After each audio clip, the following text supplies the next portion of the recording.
As part of its efforts to gradually shift to green energy and reduce pollution, the Andaman and Nicobar administration has placed order for 20 more electric cars for use by various departments. As per reports, an agreement to this effect was signed between the Directorate of Transport and Energy Efficient Services Limited recently. With the new purchase, the total fleet of electric cars being used by government departments of administration will rise to 98. The Andaman and Nicobar Islands has been taking the lead role in reducing air pollution to ensure that not only the residents but also the tourists are provided with a cleaner and greener environment.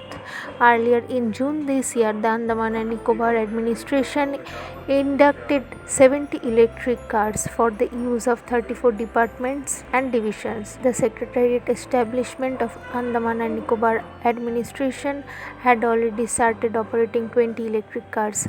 The Union Territory administration is the first to take such proactive steps toward induction and promotion of electric vehicles, which has been appropriately appreciated by the Government of India, for which Best Green Initiative Award was also given by Ministry of Housing and Urban Affairs. It is expected that steps being taken by the government in the direction of including electric vehicles would motivate common citizens, and Andaman and Nicobar Islands can become the first union territory to use safe, clean and renewable energy towards maintaining the green cover of these pristine islands.